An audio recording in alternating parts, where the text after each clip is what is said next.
Hey, welcome to this video. If you're a student, researcher, or scientist working with data in experiments or academic projects, this is for you. In this video, we're going to break down data analysis for scientific research in a simple and beginner-friendly way. You'll learn how to organize your data, choose the right analysis methods, interpret your results accurately, and present your findings confidently. This video is part of a larger course on data analysis to help you improve the quality of your research and increase the chances of your work getting recognized. Lesson 2.1: Sampling Techniques and Bias. Sampling allows researchers to study a manageable subset of a population, but its accuracy depends on method and bias control.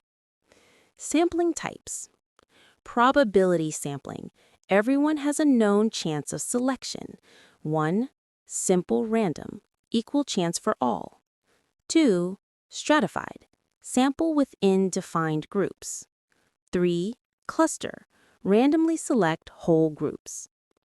Non-probability sampling, not everyone can be chosen. Example, convenience or judgment, making bias more likely.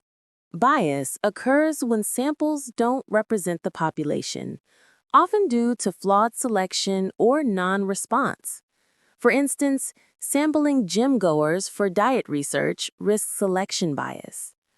A case study could look at how a national health survey uses stratified sampling by age and gender to improve representativeness. If you find this video valuable, I invite you to explore the full course on Udemy through the link in the description. Don't forget to take advantage of our seasonal 50% off coupon code while it lasts.